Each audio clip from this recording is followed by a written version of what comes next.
दुश्मन नहीं, ये भाव नहीं समझ में आएगा बाद में।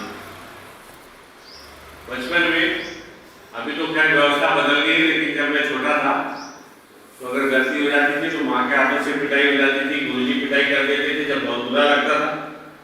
लेकिन अब समझ में आ रहा है लंबे समय के बाद में, अरे उन्होंने जो किया अच्छा किया, हमारे भलाई के लिए किया।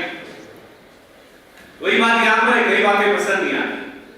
आप घर में जिस प्रकार से रहते थे, यहाँ पर उसमें जमीन आसमान का अंतर है। यहाँ पर जो सारी चीजें हैं वो सुनियोजित, सुनियंत्रित है, ऑर्गेनाइज है। खाने का समय निश्चित है, सोने का समय निश्चित है, सबके साथ बैठना है, सबके साथ उठना है। कोई आप वीआईपी करके आपको कोई ट्रीटमेंट नहीं मिलता। देखिए घर में एक साधारण सा आदमी भी अपने आप को वीआईपी समझता है। बोले साहब मेरी मर्जी होगी जब मैं उठूंगा, मेरी मर्जी जब सोऊंगा, मेरी मर्जी जब खाऊंगा, नहीं मर्जी नहीं खाऊंगा। बोले मेरा मूड नहीं है कि नहीं?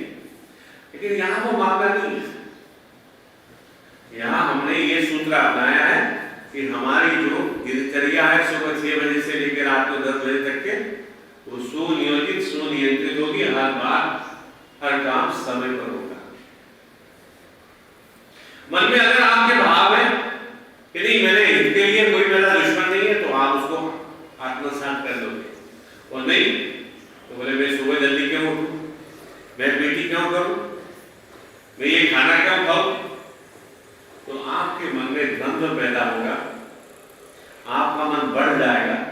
वो परेशानी आपको, लाभ कुछ भी नहीं होगा, हानि होगी। यहां भी हानि होगी, घर जाके भी हानि होगी। लेकिन अगर आपने ये थोड़ा सा समय, क्योंकि आपके जीवन के तुलना में 1 महीना एक बहुत छोटा सा कालखंड है। आपके जीवन की तुलना में 1 महीना बहुत छोटा सा कालखंड है। अगर 1 महीना आपने, क्या हो सकता है किसी के बारे में 2 महीने हो, या बहुत थोड़े लोग हो सकते हैं जिनके बारे में 3 महीना। इतना थोड़ा सा समय अगर आपने ये मन में लाया कि नहीं यहाँ जो जानकारी दी जा रही है उसको मैं स्वीकार करूंगा, समझने का प्रयास करूंगा और उसे बिना विलंब मैं उसे आचरण में लाऊंगा, तो आपके परिवर्तन की प्रक्रिया आरंभ हो जाएगी। नहीं तो आप जैसे आएंगे वैसे आएंगे। नशा मुक्ति क्या है हम बाद में विस्तार से चर्चा करेंगे, लेकिन मैंने ये आपको 2 सूत्र बताया कि अगर वास्तव में आप व्यसनों से, नशे से दूर रहना चाहते हैं, तो ये 2 सूत्र आपको पहले यहाँ पर आचरण में लाना है, अपनाना है, आत्मसात करना है। पहले मैंने कहा कि मन में सद्भाव निर्माण करें। जितनी भी जो भावनाएं हैं, दुख है, चिंता है, क्रोध है, निराशा है, उसको हटा के दूर रखिए। तो भैया 1 महीना भर मुझे दुखी नहीं होना है, मुझे चिंता नहीं करना है, मुझे परेशान नहीं होना है, मुझे क्रोध नहीं करना है। जो मुझे बताया जा रहा है मेरे लाभ के लिए है। अब क्या होता है, हम कई बार बताने वाला कौन है उसको ज्यादा महत्व देते हैं। मैं बता रहा हूं तो बोले नहीं सर ने बताया तो ठीक ही होगा, और वो कोई लड़का आपको बताता है कि बोले ये कौन बताने वाला होगा। नहीं, ऐसा मत कीजिए। किसने बताया महत्वपूर्ण नहीं, लिखा हुआ है या मौखिक बताया इसका भी महत्व नहीं, क्योंकि मन में भाव रखिए कि साहब मैं यात्री हूं, 1 महीना भर की यात्रा है, उसके बाद तो घर ही जाना है मुझे। मन में आप ये भाव लाओगे कि साहब मेरे साथ क्या हो रहा है, मैं बर्दाश्त नहीं करूंगा, तो फिर आपको तकलीफ होगी और लाभ नहीं होगा। हम जब यात्रा करते हैं, चाहे आप ट्रेन से यात्रा कर रहे हो, चाहे बस से यात्रा कर रहे हो, तो आप क्या सोचते हो 4 घंटे की यात्रा है, 2 घंटे की यात्रा है, 8 घंटे की यात्रा है, सुखद होनी चाहिए। हमारा जो प्रवास है, हमारी जो यात्रा है, हम सोचते हैं कि हमारी यात्रा सुखद हो, सुरक्षित हो, और यात्रा के बाद में हमें कि बड़ा मजा आए। वह यहाँ पर भी हुई 1 महीने की यात्रा है। अगर आप चाहते हैं कि घर जाते समय आपके मन में ये भाव रहे, अरे साहब बड़ा मजा आ गया, उसका पहला सूत्र मैंने कहा कि मन में जितनी दुर्भावनाएं उठा के बाहर फेंक दे थोड़े समय के लिए। क्रोध को कहोगे ठीक है भैया यहाँ से जाने के बाद में अपने को वही करना है, दुख को कहना भैया घर जाने के बाद में दुखी मनाना है। यहाँ पर 1 महीना आपको वो तमाम सारी बातें जो आप घर पर करते थे उसको आपको वहीं पर पोस्टपोन करना है कि भैया नया देश। और दूसरा सूत्र मैंने कहा कि आपको सुबह से लेकर शाम तक के अपनी आंखें कान सब खोलकर जो भी जानकारी दी जा रही है, चाहे मौखिक रूप से दी जा रही हो चाहे लिखित में आपको बुकलेट दी गई है, आप उसे जानने का ईमानदारी से प्रयास कीजिए, समझने का प्रयास कीजिए और बिना विलंब बिना सोचे समझे उसको आचरण में लाइएगा। आपको लाभ ही लाभ होगा। अब इसके बाद में जो जानकारी की जो मुख्य सूत्र है हम उसकी तरफ आएंगे। 2 सूत्र में आज और फिर से उस पर थोड़ी चर्चा करूंगा। पहली बात, नशे का विरोध क्यों करना है, एक बात। दूसरी बात, नशे से क्या होता है, कैसे उसको छोड़ा जाता है, ये तमाम सारी बातें हम देखेंगे। मित्रों, नशे का विरोध हम इसलिए नहीं कर रहे क्योंकि किताब में लिखा हुआ है, किसी धर्म में लिखा है, कोई लेखक कह रहा है, इसलिए नहीं। एक सादा सा उदाहरण देता हूं। आप में से कई लोगों के पास स्कूटर होगी, स्कूटी होगी, बाइक होगा। आजकल के जमाने में तो बाइक रखते, हो सकता है कुछ लोगों के पास कार भी हो। ये जितने भी वाहन हैं, अगर वो पेट्रोल पर चलने वाले हैं तो हम उसमें पेट्रोल ही डालते हैं, डीजल पर चलने वाले तो डीजल ही डालते हैं, और 3 महीने में 4 महीने में उसकी सर्विसिंग करते हैं। मान लीजिए आप गए अपने बढ़िया से बढ़िया बाइक खरीदी, बोले साहब 80,000 की 70,000 की बढ़िया बाइक खरीद लेके आए। लाने के बाद में आपने सोचा मैं इसका मालिक हूं, बिल्कुल सही बात है। जो बाइक आप लाए 70-80 हजार की, आप उसके मालिक है, इसमें कोई शक ही नहीं। और आपने कहा चूंकि मैं मालिक हूं मैं अपने मर्जी से इसको चलाऊंगा।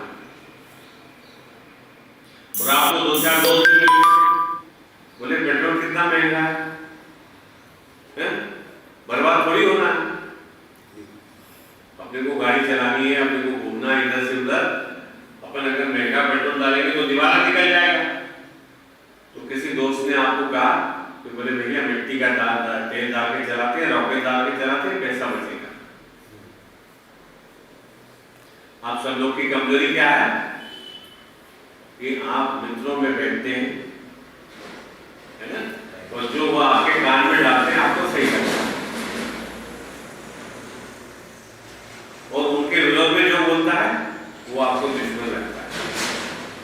तो ऐसा आपको किसी मित्र ने कहा अरे रॉकेट पेट्रोल में क्या रखा है, रॉकेट से भी गाड़ी चलती है, पैसे बचेंगे, मजा आएगा। और आपने चूंकि आप मालिक के गाड़ी के, कोई आपको मना करने वाला नहीं है, आपने अपनी बाइक को रॉकेट पर मिट्टी के तेल पर चलाना प्रारंभ किया। क्या होगा मित्रों, कुछ दिन तो चलेगी गाड़ी, ऐसे भी बचेगी, कोई शक नहीं है। लेकिन महीने 2 महीने 3 महीने के बाद में गाड़ी हो गई ठप, बोले चली नहीं गई। गए आप वहां जिस जहां से खरीदी थी, बोले भैया कैसी गाड़ी थी तूने, 80,000 रुपये रुपया दिए थे मैंने, तो ये तो चली नहीं। तो बोलेगा भाई साहब देखता हूँ इसमें क्या है। बोले साहब उसका पिस्टन गियर ये सब कच्चा हो गया। बोले भैया आप इसमें क्या डालते थे, बोले मिट्टी का दिए। तो बोलेगा साहब आपको इतनी अकल नहीं है क्या, ये गाड़ी रॉकेट से चलने वाली नहीं है, पेट्रोल से चलने वाली है, आपका कुछ नहीं हो सकता, गाड़ी ले जाइए वापस, इसको फेंक दीजिए। यही भाव आपके भीतर है कि आप कह रहे मैं अपने मर्जी का मालिक हूं। एक गीत बड़ा मशहूर था, मेरी मर्जी।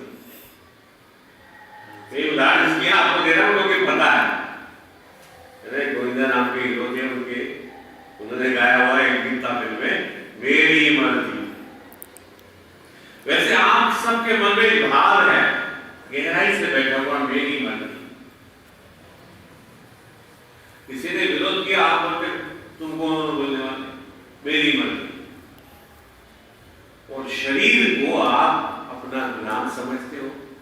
शरीर को आप अपना नौकर समझते हो और शरीर के साथ अपने मर्जी में जो आए वो करते हो। लेकिन मित्रों, एक जानकारी मैं आपको दे रहा हूं, शायद पहली बार आप सुन रहे होंगे कि ये शरीर आपका गुलाम नहीं है, आप शरीर के मालिक नहीं हैं। ये शरीर प्रकृति के द्वारा, परमात्मा के द्वारा, खुदा के द्वारा, ईश्वर के द्वारा आपको अपने माँ बाप के माध्यम से मिला हुआ है, फ्री में मिला है, लेकिन आप उसके मालिक नहीं हैं, वो आपका गुलाम नहीं है। और अगर आप अपने शरीर के साथ अपनी मर्जी से करोगे तो यहां पर कई सज्जन मित्र बैठे हैं, कई सज्जन उनसे पूछिए क्या दुख है भैया, तो बताएंगे ये दुख रहा, वो दुख रहा है, नींद नहीं आ रही, फलाना हो रहा है। ये हालात क्यों हुए, ये दुख भरे दिन क्यों आए? केवल एक कारण है, उन्होंने कहा मेरी मर्जी। उन्होंने ये जानकारी लेने का प्रयास नहीं किया। जो गाड़ी वाला होता है ना, जिसने कार खरीदी है, वो 4 लोगों से पूछता है, मैकेनिक से पूछता है, ड्राइवर से पूछता है, भैया इसमें हवा कितनी भरनी है, पानी कितना डालना है, वॉशिंग कैसी करनी है, क्या करना है, पूरा ध्यान रखता है। 2 बार बोलता है गाड़ी में सुबह से उठते बार। जो लोग नई गाड़ी खरीदते हैं, कभी देखिएगा उसको ऐसे बार बार पूछेंगे, ये करेंगे, जरा कोई धक्का लगा दे तो बोलेंगे अरे गाड़ी को तूने ये कर दिया। वो जो गाड़ी 80,000 के आपने लिए मार्केट में, आप आधी रात को जाओ आपको मिल जाएगी, हजारों की तादाद में मिल जाएगी, आपके लिए बनाएंगे। लेकिन जो शरीर आपको मिला है ऊपर वाले की तरफ से मित्रों, तो वो आपको दोबारा मिलने की संभावना नहीं है। और उसी के साथ जुड़ा ये मैं आपको एक सूत्र बता दूं कि अगर आपने शरीर के साथ अन्याय किया, अत्याचार किया, अपने मर्जी से व्यवहार किया, उसकी कोई माफी नहीं है। बड़ा से बड़ा अपराध से आप छूट जाओगे, पुलिस को पैसे दे दोगे, वकील लगा दोगे, छूट जाओगे। लेकिन शरीर के साथ जो आपने बदतमीजी की है, कोई उसको दूर नहीं कर सकता। एक छोटा सा उदाहरण मैं देना चाहूंगा आपको। एक बहुत बड़े डॉक्टर थे, डॉक्टर अशोक मांडविकर, बंबई, बहुत ही बड़े हार्ट स्पेशलिस्ट थे,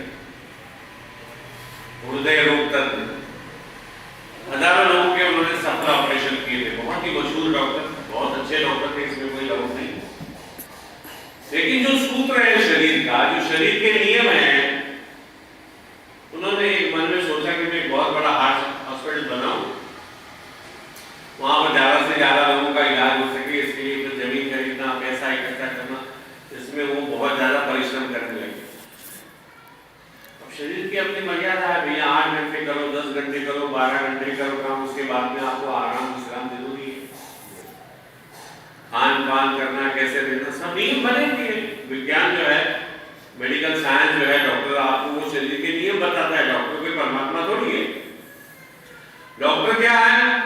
शरीर का जानकार है, शरीर का मैकेनिक है, ये ध्यान रखिएगा। उसकी अपनी मर्यादाएं हैं, उससे ज्यादा नहीं कोई डॉक्टर। मांडके साहब ने ये भूल गए, मांडके साहब कि मैं भी एक इंसान हूं, मेरा शरीर भी एक जो है शरीर है, उसको मुझे देखभाल करनी चाहिए। लगातार परिश्रम करते रहे, लगातार परिश्रम करते रहे, और एक दिन वो कार चला के जा रहे थे। कार चलाते चलाते उनको पता चला कि मुझे हार्ट अटैक आ रहा है। हमको तो पता ही नहीं चलता, हम में से कई लोगों को पता ही नहीं चलता है, बोले चल रहा था, अभी चलते चलते खत्म हो गया। अरे बोले कल तो मिला था, अभी पता चला खत्म हो गया। उसको पता ही नहीं था कि मुझे हार्ट की बीमारी। कभी जांच ही नहीं करते हम लोग। लेकिन वो डॉक्टर थे, उनको हर लक्षण का पता था, उनको पता चला कि साहब मुझे हार्ट अटैक आ रहा। वो सीधे कार अपने अस्पताल में ले गए, खुद जाके बेड पर सो के गए। उन्होंने दूसरे डॉक्टरों को कहा जो उनके असिस्टेंट है कि मुझे हार्ट अटैक आया, मुझे ये दवाई दो, मुझे ये करो, सारे इंस्ट्रक्शन उनको दिए। उसके बावजूद भी उन्हें बचाया नहीं गया। इससे आपको ये समझना चाहिए कि शरीर अपने नियमों से चलता है, हमारी मर्जी से नहीं चलता। इसलिए मैंने कहा कि जान लो। जैसे बहुत साधारण सी बात है कि भैया स्कूटर में पेट्रोल डालना पड़ता है, ब्रेक ऑयल डालना पड़ता है, फलाना डालना पड़ता है, हवा इतनी भरती है, ये करना वो करना। साधारण से नियम एक अनपढ़ गवार मैकेनिक आपको बता देगा। तो जो स्कूटर रिपेयर करता है ना, अंगूठे बांध रहे, वो बता देगा, वो हंसेगा आपको, बोले साहब क्या आपको इतना पता नहीं कि इसमें पेट्रोल डालना पड़ता है, और अक्कल से डरावे तो इंजन गए आपका काम से। वही हाल आपके साथ है। इतना अनमोल शरीर आपको मिला हुआ है, लेकिन आपने सबसे बड़ी गलती क्या की? आपने मन में एक गलत भाव को पाल रखा है, अभी भी पाल रखा है। मेरा आपसे निवेदन है, इसको निकाल के फेंको। मेरी मर्जी निकाल के फेंक दो। दूसरा एक भाव है उसकी मर्जी। दुनिया में दो भाव है, एक कहता है मेरी मर्जी और दूसरा कहता है उसकी मर्जी। तो जिसने शरीर बनाया है, जिसने दुनिया को बनाया, उसने अपने नियम भी बना दिए। ऐसा नहीं कि उसके पास कोई वसीलेबाजी है, उसको कोई आप उसको पुकारोगे तो बोलेगा जा बेटा तुझे माफ कर दिया। आप मंदिर जाओ, मस्जिद जाओ, गुरुद्वारे जाओ, रोजा रखो, उपवास रखो, कोई लाभ नहीं। सीधी सी बात है, आप ईमानदार बनिए। जो नियम है शरीर के, मन के, उसका पालन कीजिए, जीवन का आनंद आपको मिलेगा। और अगर आपने चाहा कि नेतागिरी करो, मेरी मर्जी वाला आचरण करो, तो आपको कोई बचा नहीं सकता। इस दुनिया में ज्यादा से ज्यादा धन आपके पास है, बड़े से बड़े नेता से आपके संबंध रिश्तेदार हैं, पुलिस वाले, कोई नहीं बचा। मैं आपको एक नहीं 1000 उदाहरण दे सकता हूं। इसलिए ये भाव को भी आपको निकालना है अगर आप चाहते हो ईमानदारी के साथ, क्योंकि आपकी मर्जी है। नशा छोड़ना है नहीं छोड़ना है आपकी मर्जी है। हमारा तो कोई ना उसमें ऐसा नहीं कि आपने नशा छोड़ दिया तो कल से सरकार हमारे खाते में पैसे डाल देगी, ऐसा कोई मामला नहीं है। न ऐसा मामला है कि आपने नशा नहीं छोड़ा तो सब पुलिस हमको पकड़ लेता है। हमारा कोई लेना देना नहीं है। हमारा काम मर्यादित है। क्योंकि आपके परिवार के लोग परेशान थे, आपको लेकर आए इस भाव से कि भाई हम कुछ आपको बताएंगे, समझाएंगे, कुछ दवाई देंगे तो आप उससे बाहर आ जाते हैं। और इसलिए ये हमारा कर्तव्य बनता है। यहां जिस तरह से हम आपको रख रहे हैं वो इसलिए नहीं कि आपकी हमारी दुश्मनी है। अगर आपके मन में भाव है तो बहुत बड़ी गलत करनी। हमारी आपकी दुश्मनी नहीं है, ना मित्रता। यहां से जाने के बाद में आप रास्ते में मुझे मिले और आपने मुझे नहीं पहचाना तो मुझे कोई दुख नहीं। कई लोग आते बोले साहब 10 साल पहले मैं आपके यहाँ रहना था, मैं अच्छा हो गया, मुझे नाम नहीं याद आता, चेहरा याद आता, बोले हाँ चेहरा तो याद आ रहा है लेकिन नाम नहीं याद आता। अच्छा लगता है कि चलो भैया अच्छा हो गया, लेकिन किसी ने नहीं छोड़ा तो ठीक है, मैं तेरी मर्जी। तो नशा छोड़ना नहीं छोड़ना ये पूरी तरह से आपका हक है, आपकी मर्जी है। लेकिन ये समझ लेने में कोई आपका नुकसान नहीं है। अगर आपको लगे कि नहीं खराब नशा छोड़ते हैं तो उसके गुरु में आपको बचा। और ये भाव आपको त्यागना बहुत जरूरी है, मेरी मर्जी वाला। और क्यों ना आपको नहीं, ये हर आदमी को, कोई नशा करता हो ना करता हो, अगर वो जीवन का आनंद लेना चाहता है, खुशियों के साथ जीवन जीना चाहता है, तो उसका सबसे महत्वपूर्ण सूत्र है मेरी मर्जी वाला भाव त्यागे और कहे कि साहब ऊपर वाले की मर्जी। तो देखिए आपके जीवन में कितना बदलाव है। और मैं आपको गारंटी के साथ कहता हूं कि मैं जो बातें बता रहा हूं, जो सूत्र आपको बता रहा हूं, अपने अनुभव से बता रहा हूं, वो आपको जीवन के अंत तक काम आएंगे। अंत तक काम आएंगे। और मेरी याद आई कि आपको वहां सर ने हमको ऐसा बताया था कि भैया मेरी मर्जी से नहीं जीने का, ऊपर वाले की मर्जी से जीने का। जो भी कर्म करेंगे आप, सुबह उठना है, खाना खाना है, कपड़े पहनने हैं, मित्रता करनी है, जो भी करना है अपने मन में से ये भाव निकाल दीजिए, मेरी मर्जी वाला भाव। इसको कहते हैं अहंकार। अहंकार का मतलब और ये बड़ा खतरनाक था, क्योंकि इस जीवन के हम एक छोटे से हिस्से हैं। ये जीवन इतना आनंद है, विशाल है, तो उसका एक छोटा सा हिस्सा है। मान लो एक बड़ा चक्का है, गांव में बैलगाड़ी चलती है या टांगे का चक्का होता है, उसमें मामूली कील लगी हुई है, अगर वो कील के साथ मेरी मर गई तो हास्यास्पद बात है। वैसा ही जो दुनिया का चक्र है, इसमें हमारा अस्तित्व एक कील से भी छोटा है। तो हम जीवन के हिसाब से चलें। अब जीवन के हिसाब से चर्चा बाद में करेंगे, लेकिन यहाँ पर मैंने आपको ये सूत्र बताया कि आप कृपया यहाँ पर जो सुनियंत्रित दिनचर्या आपको बताई जा रही, एकांतवास में रखा जा रहा है, घर वालों से बात नहीं करने दी जा रही, आपके पास रुपया पैसा रखा नहीं है, मोबाइल रखा नहीं है, इसलिए नहीं कि आपके साथ हमारी कोई दुश्मनी है, कोई बदला हमको लेना है, बल्कि इसलिए कि आपके जीवन में जो मेरी मर्जी वाला भाव है वो निकल जाए और आप सुनियंत्रित दिनचर्या को अपनाकर जीवन का आनंद ले सकें। तो नशे को क्यों छोड़ना है? पहली बात मैंने बताई कि नशा लेने से आपके सर में जो बाल है वहां से लेके पैर के नाखून तक शरीर के हर हिस्से में दुष्परिणाम, बीमारी और रोग उत्पन्न होते हैं। दुनिया की एक भी बीमारी ऐसी नहीं होगी जो नशे के कारण उत्पन्न ना होती हो। लेकिन क्या होता है, जब कोई आदमी मरता है तो ये नहीं लिखा जाता कि साहब वो शराबी था इसलिए मरा, बोलते हार्ट अटैक से मर गया, किडनी फेल हो गई इसलिए मर गया। लेकिन किडनी क्यों फेल हुई? क्योंकि शराब पीता था। अभी आज मैं अखबार में पढ़ रहा था, एक नौजवान आदमी था, वॉचमैन का काम करता था, दिन में भी पीता था। वो एक लंबी चौड़ी गटर थी, पीछे उसमें गिरा, वही मर गया, किसी को पता ही नहीं चला। नौजवान केवल वो दिनदार शराब पीता था,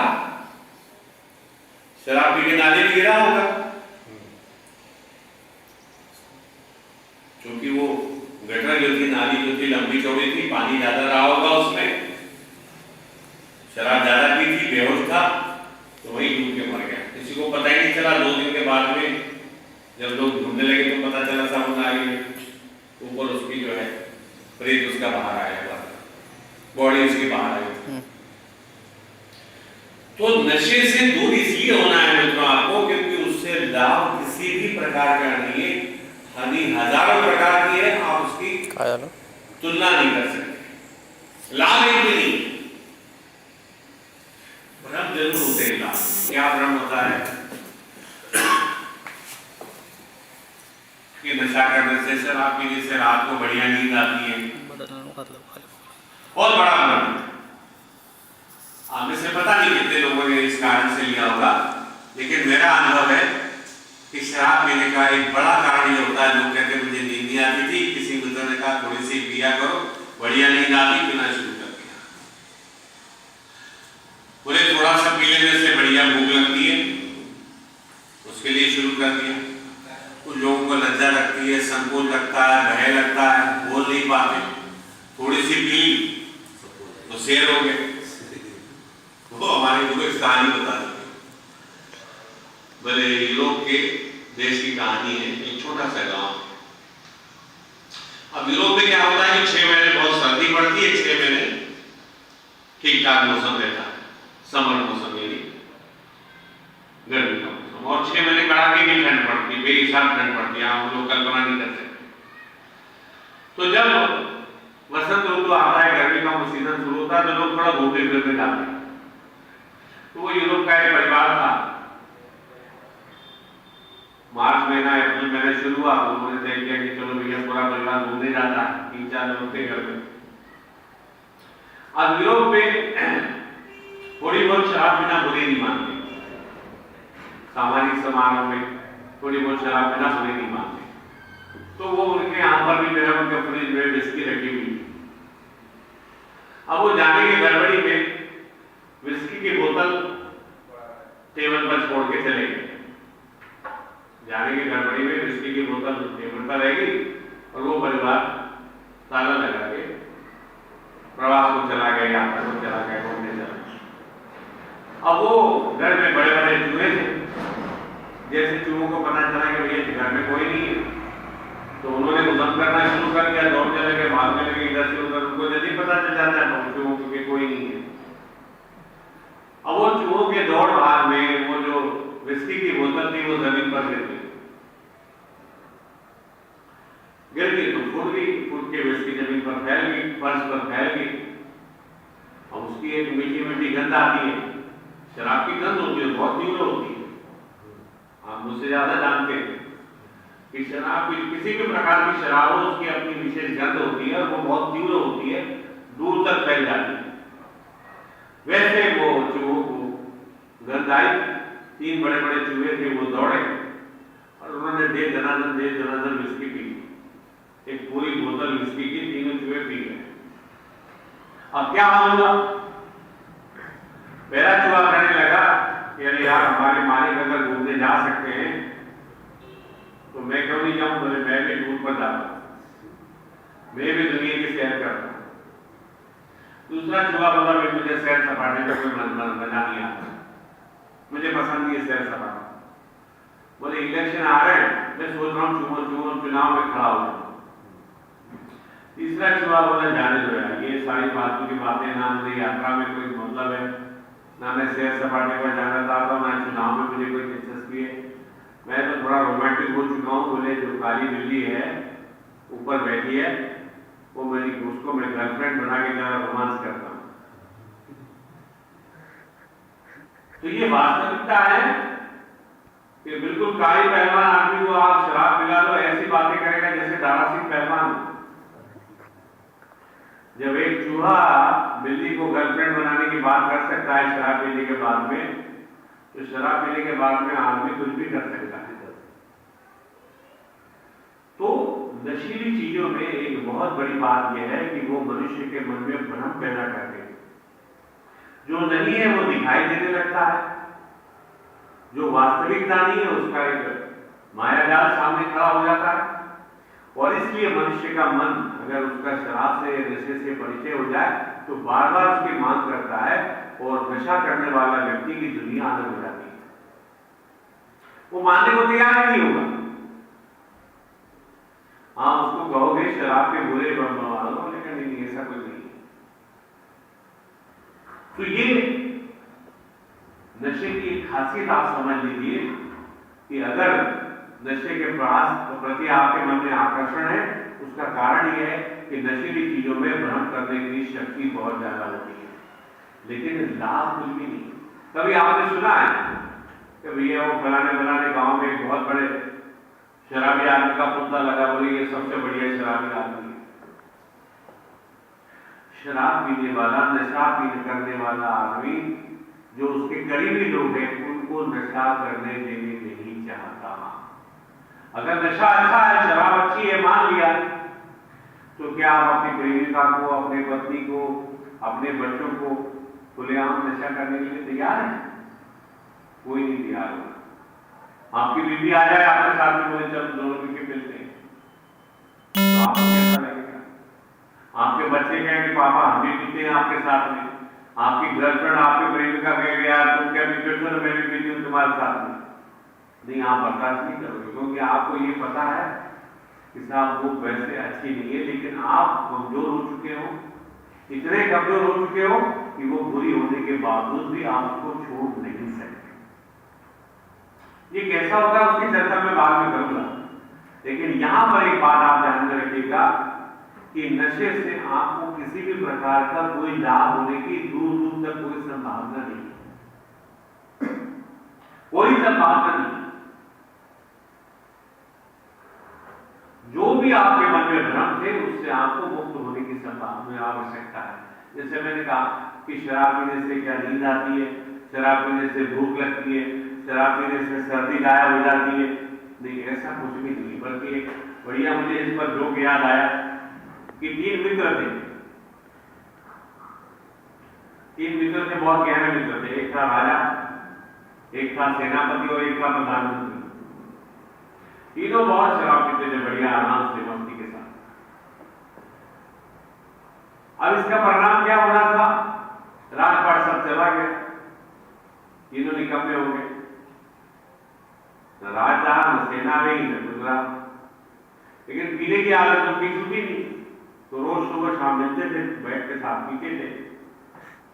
अब एक बार ऐसा हुआ कि जो सेनापति था वो करीब 8-10 दिन नहीं आया। 8-10 दिन के बाद में आया वो, तो राजा ने पूछा कि भाई तुम कहां गायब हो गए थे यार बिना बताए? हमको बड़ा सुना सुना लग रहा था तीनों की महफिल में तुम नहीं थे, तो हम दोनों लोग तुमको बहुत मिस कर रहे थे। तो सेनापति ने कहा महाराज मुझे सर्दी जुकाम बहुत हो गया था, नाक से लगातार पानी बह रहा था, सर में दर्द हो रहा था, बदन टूट रहा था, मैं नहीं आ पाया। तो राजा हंसने लगा, बोले क्या बेवकूफ आदमी है, मामूली सर्दी जुकाम के लिए तुमने 8-10 दिन बर्बाद कर दी। अरे बोले विस्की के 2 घूंट ले लेता यूं भाग जाती सर्दी। तो सेनापति हंसने लगा, बोले महाराज क्या मजाक कर रहे हो, विस्की पीने से कि सर्दी गायब होती क्या? तो राजा बोले अरे बेवकूफ, सर्दी के विस्की पीने से अपना इतना बड़ा राजपाट वैभव सब जा सकता है, तो तेरी सर्दी नहीं जा सकती।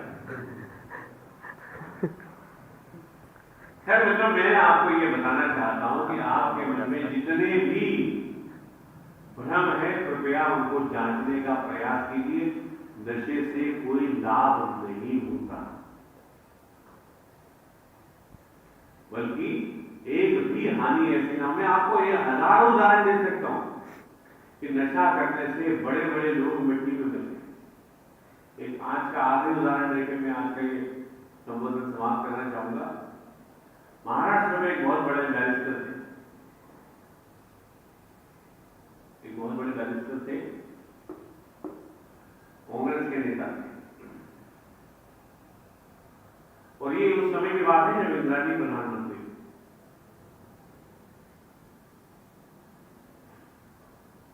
वो महाराष्ट्र के मिनिस्ट्री में उप मुख्यमंत्री थे, vice chief minister, deputy chief minister.